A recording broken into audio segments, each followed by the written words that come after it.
meeting. JPB, how are you today? I am doing all right. I apologize to everybody. At some point, my dog is going to bark. There's not much I can do about it. That's okay, as long as it is barking in the right places.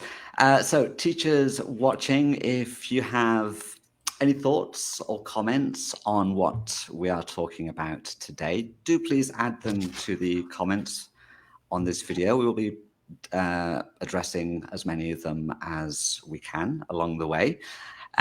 So first of all, for the teachers who are watching JPB, could you just tell us a little bit about yourself and some of the work that you've been doing?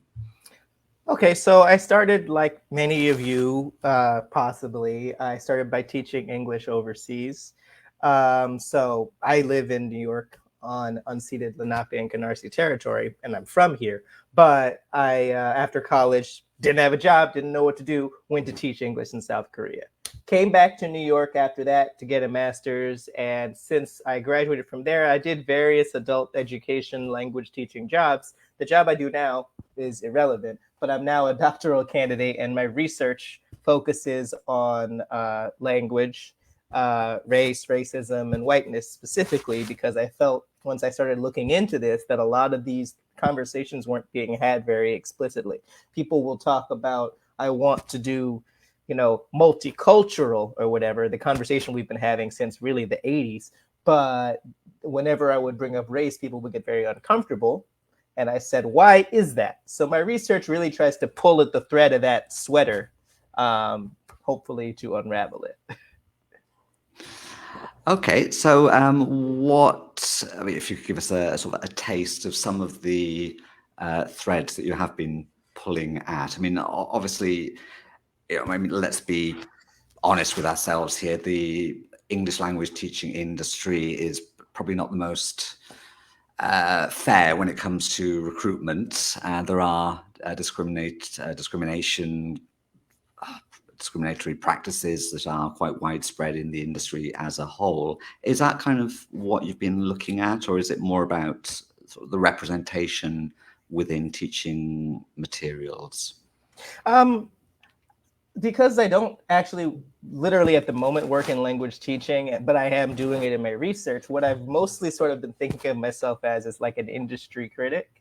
So it's more about the industry in general and the ideologies that surround it. So yes, it's the hiring practices, but that's sort of well documented. It's still happening, but the research has been out there for a while. That doesn't mean it's not important. But so I've been using that as part of the evidence to continue to really talk about what is supposed to be the English that we're passing on to people, right? What makes correct and incorrect English, and why are the ideas of correct and incorrect English based upon a standard that was invented and that people don't usually actually use? Now, not only is it inaccurate for people to talk about a standard or one standard or whatever, but it's also oppressive because it means when people are not using that standard or perceived as not using that standard, because they can be perfectly accurate, but if they're in the wrong body, they're perceived as deficient, then what does that mean? So basically, I'm taking aim at the standardization of English and really looking at all of the things that that's tied into and talking about why that leaves people on the outside. Now, we had a discussion, actually, you and I, earlier this week before we came to the public. One of the interesting examples I think we raised was, some of the vocabulary that teachers might have encountered themselves in course books. We've all done it. The difference between an immigrant and an expat, for example, are there more examples like that you can think? And teachers who are watching, the materials that you use for class teaching or online teaching, do they represent races in a way that is stereotypical? Are they old-fashioned? Or are there things that you need to do as a teacher to maybe bring them up to speed and make them a bit fairer in terms of their representation? JPB, any comment? Yeah, well, I'll see what the teachers say. But as far as, other words like expat and immigrant, and as you mentioned, it's not so much that those words are offensive one way or the other, right? There's nothing wrong with those words, is that they are usually applied to different people in different circumstances, right? So again, I'm not talking about slurs or anything like that. Like those are a problem, but we know those are a problem. It's like, how are we taking words that seem to be neutral and applying them to different groups so that one group is stigmatized and one group is celebrated? And so I know that when I was in South Korea, we were referred to as expats. That one implies that we're going to be there temporarily, but you're not necessarily. You can be an EFL teacher for 30 years. Are you not an immigrant at that point? Right? So, it's not the temporary. It's really the body that people are in and the power and so forth. There's other examples like that. I think about, what does it mean for a nation to be developing, right, versus developed? Well, you could give me a list of attributes that would describe a developed or developing nation. Sure, it's in the dictionary somewhere. But when we refer to nations or people as developing, we are basically saying they haven't met the standard of nations that have more power than they do, right? And that's not happenstance. That's because those nations prevented them from having that. So we need to think really closely about the words we're passing on to people, the words that and the ideologies that they represent, because there's a lot more examples of that. And if people are saying them, we can hear. But there's a lot in our language beyond just, the dictionary definition that really affects the way people think about English. Absolutely. There's a few things I'd like to bring up on screen as we continue this discussion. Firstly, Finelout is asking, can we ask questions? Of course. Yes, please do. If you do have any questions for JPB or myself, or for the teachers who are watching, do add them to the comments below this video. We'll try and deal with as many of them as we can. There was one that just caught my eye now from, so that was from Finelout. Emily James. And now I've also taught business English, and I do find that there is more representation or sort of racial representation, gender representation in sort of business teaching materials than, I guess, the other course books that may be designed for let's say sort of secondary education. Teachers watching, would you agree with Emily's statement? And sort of my experience, I think, would go into that as well. I think we think of business as more international, irrespective or regardless of race and nationality, whereas I think a lot of the English teaching materials, very often they're geared up towards that kind of, I don't even like using this phrase, or dealing with native speakers or travel to a different country. So they may sort of highlight certain ethnic groups of people just by sheer accident, I guess, in that case. If you are from a publisher, do please comment on this video. We would love to hear from you as well. Wani has a comment here. I'm not sure if it's a question or a comment. How English teaching is different from other subjects. I mean, language teaching. Well, I can't quite see it because of the buttons. But is he saying, I don't know if it's a question or a comment. Is he saying different from other teaching subjects or different from other languages? I think other subjects. I mean, if we talk about sort of English or a language and how they are represented and taught differently from other subjects. I mean, I think race does play into language as a whole. Yeah, so I think that's interesting because language and race are very closely tied together because they're about identity, and the way we conceive of a person being a quote unquote native speaker or an idealized English speaker is absolutely tied to the category that their body, their identity is placed in. However, that's not true in history or science or whatever it is, right? The language we use, especially history, is going to show up there too, right? So I don't know if this person is a history teacher or whatever the situation is, but just because I'm talking about it from a language teaching perspective, because that's my background and my research, does not mean that this doesn't apply. In fact, I hope that if we can succeed at really sort of decentering the whiteness in language teaching, or English language teaching, I should say, we can use that to push it into other disciplines. If we were to succeed in this part of the field, then we can do it in history, in science, in math, in whatever, or in Spanish or French or whatever, because language is a very fertile ground for changing the way that we conceive of things, because it's at the center of everything that we do. You don't have to use math to teach English, but you have to use language to teach math or whatever it is. So thank you for that. And a few comments coming in, sort of touching on this. This one from Naila. Language teaching is definitely different than teaching other subjects. I think a lot of us have agreed. I've also known language teachers, French, Italian, where there is this assumption that you have to be white French, white Italian to teach those languages. Going back to the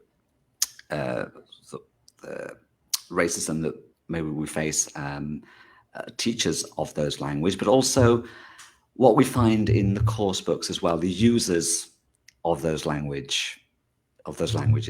I've seen students quite often surprised when they hear a different language coming out of someone they didn't quite expect. There are those kind of assumptions that our race reflects the language that we speak.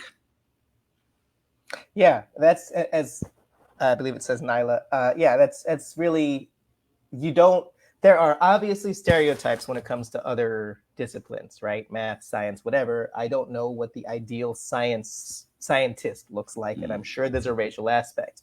But language being tied to our bodies means that the teaching of it and who is supposed to be seen as an owner of this language, right, is a little bit different from other disciplines. So you can't just separate your own identity from it. In fact, we racialized teachers know that because we are forced to deal with this in our work. Unfortunately, there are a lot of language teachers who are able to just pretend that they're separate from the subject that's in front of them, even if they embody what the ideal is and got their position because of it. We can talk about that later. Wow.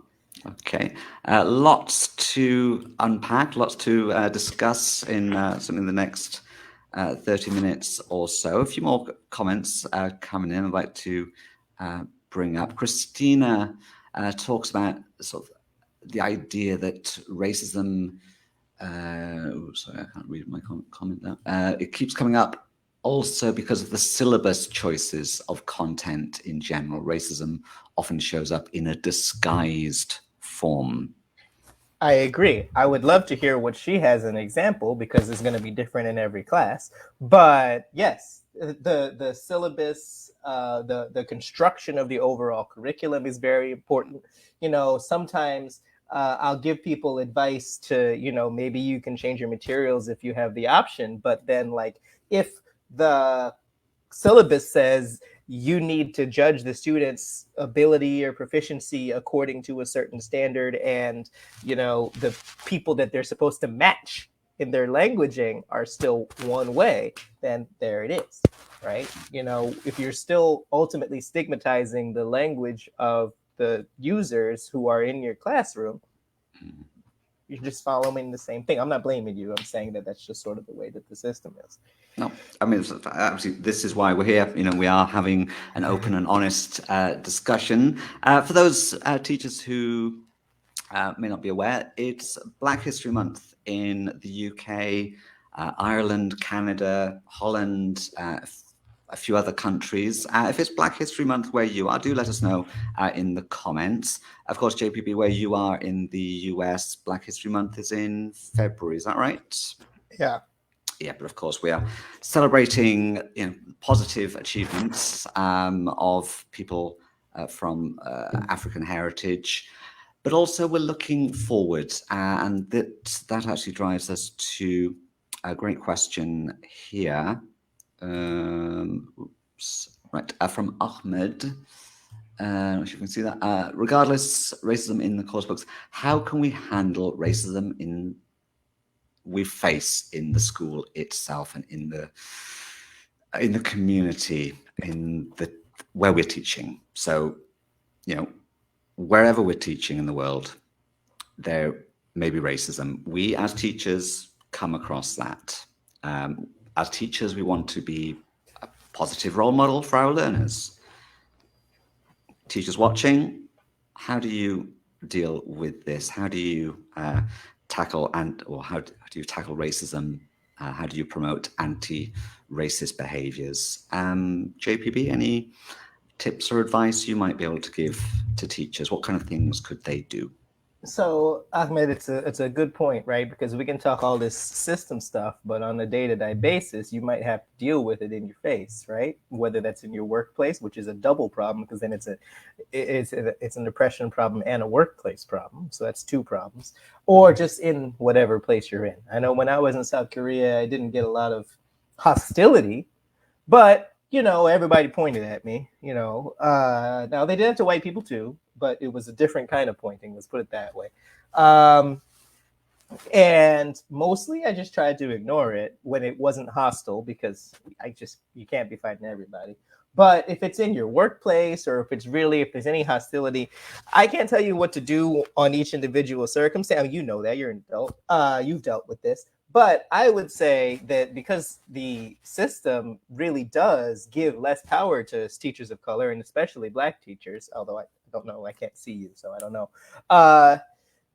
The best way, unfortunately, is going to be through finding other people, whether it's at your school or in the city or country you're in, who have been through that, and to build a solidarity against this, systemic problem. Is that going to resolve your individual boss mistreating you? No, unfortunately. And that might be a cynical thing to say, but I can't tell you how to deal with an individual racist person. But I think the best way, it has to be building a broader community of, teachers of color in your country, in the industry, whatever. My whole goal is to change all of this around the field, so that when an individual boss or colleague or person on the street acts that way, you don't feel isolated in how to deal with it. Maybe that seems like a not very helpful answer, but the fact is, you have been through racism, right? I don't know where you work or anything like that. I can't tell you that, well, tomorrow when someone uses a slur against you, what you should do is X, Y, and Z. In the moment, probably the best thing to do is just protect yourself however you can. And then in the long term, it's to protect yourself more comprehensively by building a community. Okay, thank you very much for that response. I've got a comment here I'd like to bring up from Atia. I think she picks up on what you said earlier, that we can't change the books or syllabus of a school most of the time. I think a lot of teachers face this. It doesn't matter what we have to teach, but we don't necessarily have to use the content that's in the book. We very often visit the British Council's website for teachers, teachingenglish.org.uk. Sorry, plug there. For some lesson plans or resources to use in class, you might use some local content that you've adapted for classes. So, if you are uncomfortable using certain materials, I would say don't use it. Yes, you have to follow the syllabus, teach what's on the syllabus, but not necessarily using material that you feel uncomfortable with. Or if you feel like you don't have a choice, what would you advise, JPB? Should they speak to their maybe head of department or raise it with the Board of Governors or whoever's in charge? I mean, I'm of two minds, right? So if you have any freedom at all, which could mean maybe you have to cover the broad topics on the syllabus, but you can teach them in the way that you are able to, then you can supplement it with either some critical thought about this sort of thing or materials you find in other places, right? So if you have any ability at all to add to it, even if you have to cover all of it, because I remember I had a really bad book I had to use one time. We all hated it. We would teach it for the 20 minutes it took to get through the lesson and then just do some other stuff. We got through it, but yeah, if you are in the situation, and so if you have that freedom, you can do that, and or you can go to whoever is in charge and show that the students don't like it or whatever the situation is. It depends. However, if you are in a place where you are monitored so closely that you have to do exactly, from every 5 minutes, they got you on camera and stuff like that, there's probably not a whole lot you can do. You should probably just leave if you can. That's an easy thing to say. I'm just saying, like, a place that's that oppressive is not going to be less oppressive if you talk to someone in charge. So that's just a very bad situation. I'm not saying it's your fault. I know friends who've been in that situation, and the best thing there is you're probably not going to change a place like that. So if you have any freedom, you can supplement it, is my point. If you choose not to use it, then don't. But obviously this is a person asking, like, what if you can't choose? Supplement it if you can, challenge it if you can. And if you can't, and they're that oppressive and you have literally zero freedom, like you've tried before and they told you to stop, then, you're just in a bad place. I saw some things pop up there. But yes, there were a couple of comments of, Penny, I think, and this was right across a few comments, actually. We can always choose and adapt the materials that we use in class. Sean says, I believe school should emphasize on the idea that, sorry, my comments are all over the place, should emphasize on the idea that it's all right to be different, which it is.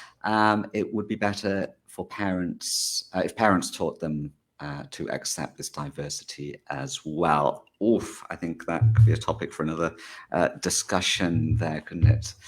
But there is a question here from Christina I'd like to put your way, if I may, JPB, because it's a little bit academic, so I don't fully understand the questioning myself. I'm not sure if you can see it there. In internationalizing higher education institutions, teachers are often expected to speak native-like English. A lot of issues follow from that, such as always using examples from the white strata of Western societies. What are the best strategies to change that? Well, right. Yeah. I mean, that's true, because if you're in a place that's not in a white dominant country, right? So I'm assuming that that's what this person's referring to. Then schools will say, well, we want our students to be internationally competitive, things like that, right? Which, we want them to have economic competition, because that's really what they mean. They want their students to feel like they're going to make more money. That's what they mean. And they will then, even if they don't use the phrase native speaker because they have read enough of the literature to know that that's not a great phrase anymore, they still expect you to sound a certain way, or they'll hire people who match the idea of the native speaker or the sound of a native speaker or the race, whatever. So yeah, even if the policies have changed so that they don't just hire native speakers, they can still be doing the same thing more subtly. What can be done? I mean, because their ultimate incentive is financial, right? Racism is about power, and the power here is economic, right? And the only thing I can say is, aside from if you have any ability to talk to a dean or whatever the person's name is at the school, who's making these policies about what people are supposed to sound like, there's a lot of research and evidence out there for why, first of all, this isn't the right thing to do morally, but they're not probably going to listen to the moral argument. The second part, though, is that it doesn't work. If someone is seen as outside of whiteness, then learning English is not going to make them become a part of whiteness, right? So these students if they adopt English and improved English and pass the tests and whatever, are still going to be seen as inherently deficient because of who they are. And so therefore, my point is, you know, whether it's the accent reduction and all that nonsense, right?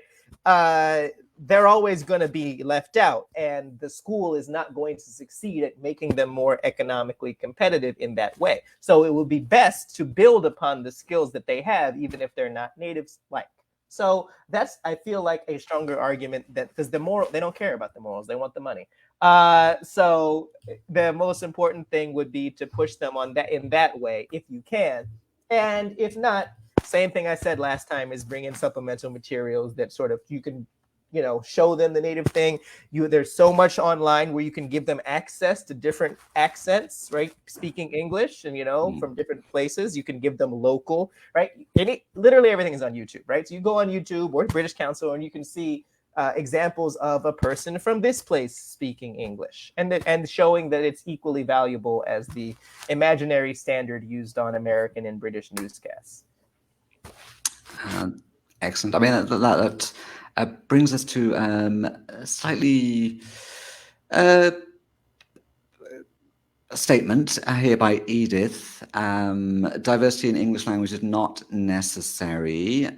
You are indirectly stating that a child should pronounce a word in different ways. Well, let's leave the first. All right. Sorry, I'll just take part of that, and then you can sort of follow on. You're lost for words there, me too. You know, the whole benefit of diversity is that there are great things that come from being in a diverse learning environment, an inclusive learning environment. When we talk about exposing learners to different accents and different speakers of a language, it's not for them to obviously replicate multiple accents themselves, but to be able to more easily identify and understand a whole range of speakers from across the globe. So here's a couple of things to add to that. Let me just look at the two sentences here. Diversity in the English language is not necessary. I think what this person means is they're equating diversity with anti-racism, right? I think that's what's happening here. But I'm going to take the sentence literally, and the sentence literally says diversity in English language is not necessary. Well, it exists, though. There are so many varieties of English, billions. So you can't, it is necessary if only because it exists, right? I sound different from you.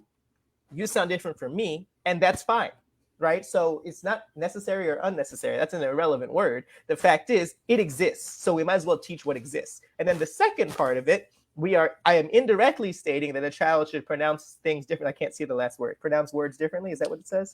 Yeah, in different ways. In different ways. Okay, fine. I may have been indirectly saying that. Now I'm directly saying it. Yes, people should pronounce things differently because they do pronounce things differently. And that's fine. Now, if what you are trying to say implicitly is that a person's going to pronounce something wrong, then I get what you're saying, but I still disagree, because aside from a very rare circumstance, people are going to be understood. And the issue is with the unnamed, unmarked listener not putting the effort in to understand someone who is trying to make meaning with them. If a person can make meaning with the person they're speaking to or writing to, then that's what matters. Now, are there issues with tests and so forth? Sure, that's a whole other thing. But people are trying to make meaning with others, and it really doesn't matter how they do it. So that's my response to both of those things. I'm glad we got one person doing something like that, because, you know, I like to go off sometimes. But. Okay, well, thank you. I mean, I brought up the comment because we are here to have an open and frank, discussion as part of our efforts to recognize, the industry, which also brings me to Bilal's question. Now, obviously, we talk about racism being a bad thing, which it is. No one's obviously saying it's anything else, but we're all teachers here. Now, how can racism, and again, teachers watching, do let us know in the comments. I'm curious what you could add to the discussion here. How can racism affect students' learning performance? So that's a good question. That's And a good question. I'm glad you phrased it that way, by the way, because this is a separate point, but I want to make it. A lot of the time, especially when you read the research, and this bothers me, people will say race when they mean racism, right? So, for example, you'll read something and it says, how did students' race affect their outcomes? Students' race doesn't affect anything. It's racism that affects people, right? It's how people treat them because of their category, not what their category is. Gender doesn't affect people. It's sexism, right? And that sort of thing. You can do this with all of the different things, classism, etc.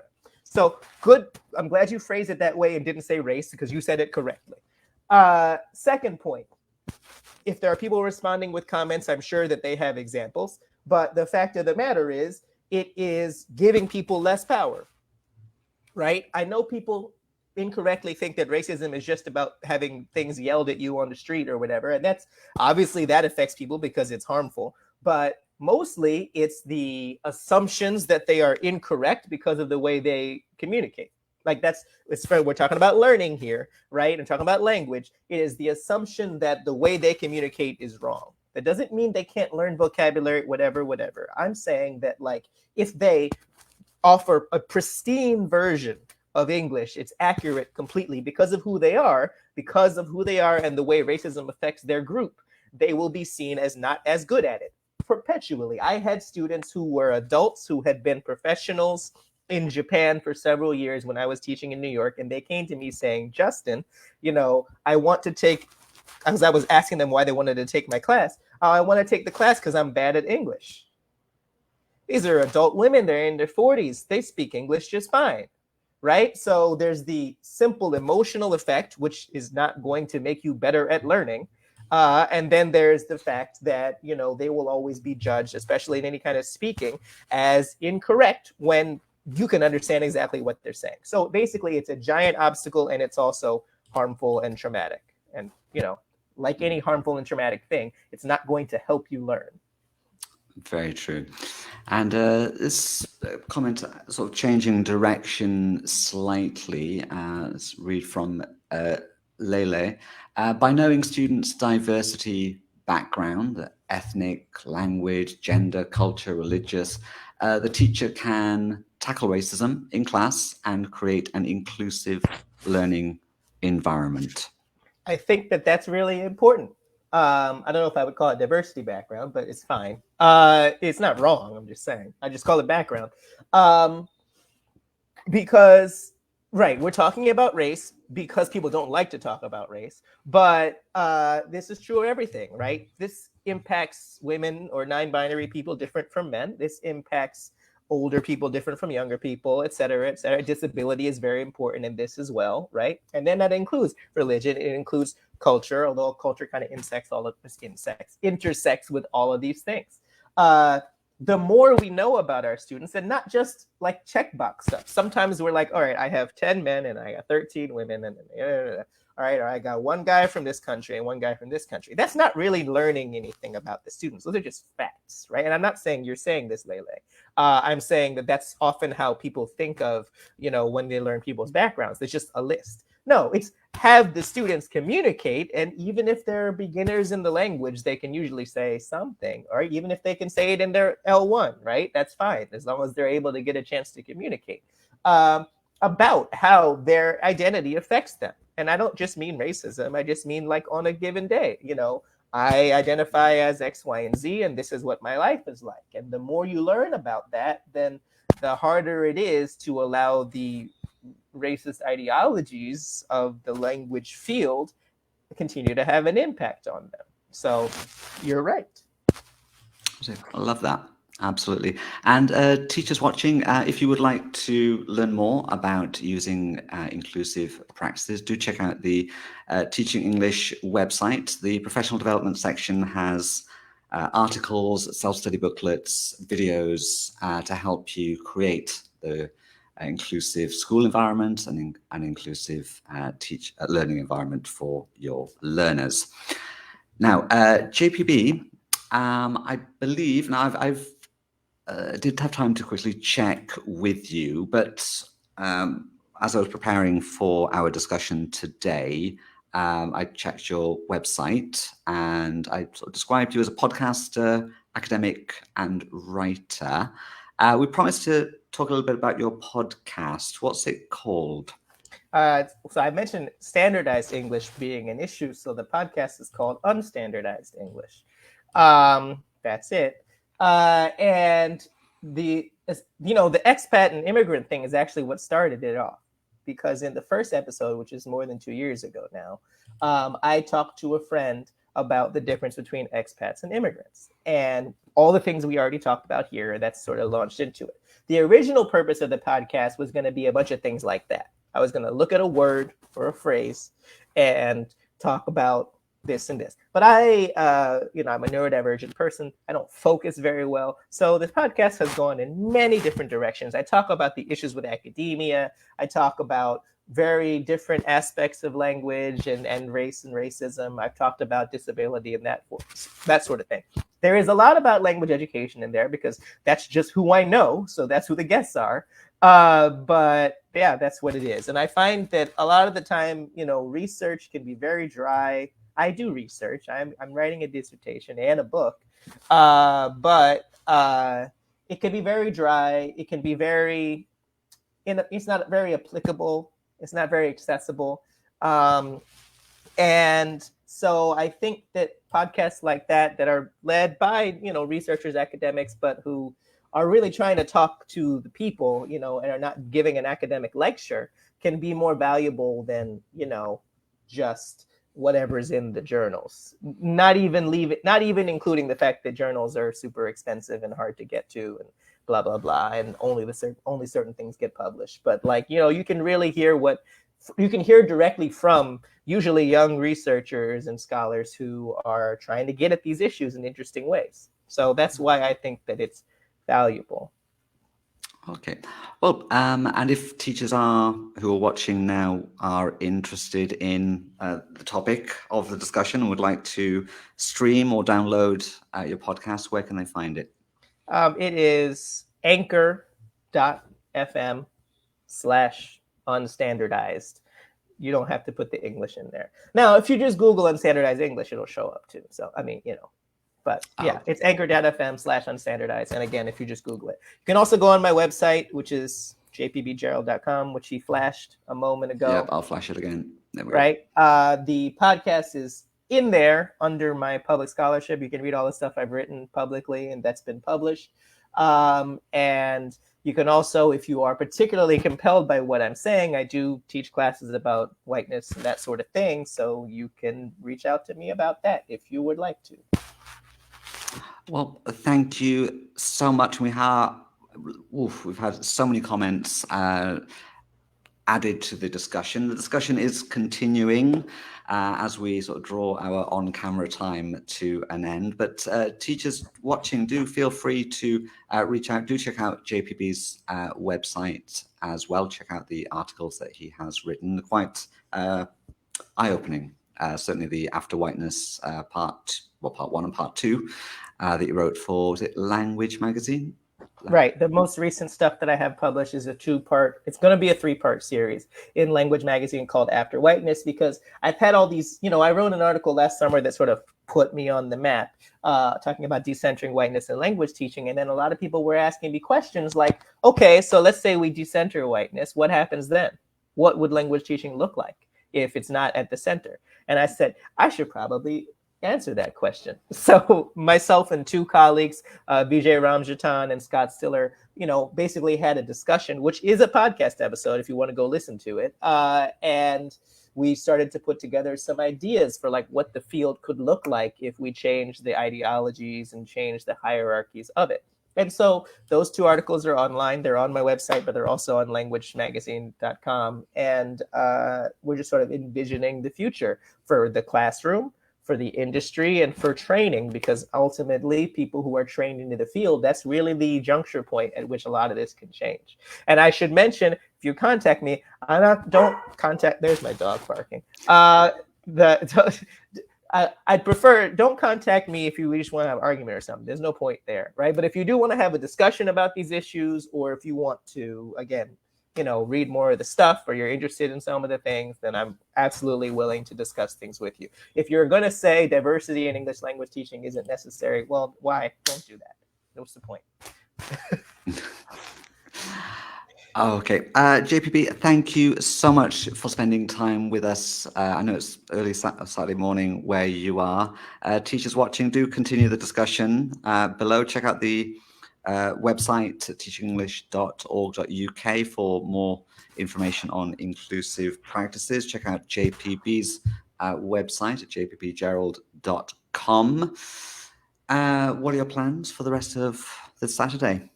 It's a pretty slow. Well, I have another call in the afternoon, which is annoying. But not that this is annoying, but the other one's annoying. I don't want to do the other one. It's just like, it's like a board meeting. I don't want to do it. But anyway, other than that, I don't know. It's a pretty nice day here. It's going to be like 75 degrees Fahrenheit, not Celsius. That'd be boiling. And I'm just probably going to spend some time with my son outside. My son is 19 months old. So, we're going to go to the playground like we do every Saturday. And yeah. Okay. And however you are spending your weekend, teachers, thank you so much for joining us. JPB, thank you once again. And just a quick shout out before we do finish. Next week on Tuesday is World Teachers Day.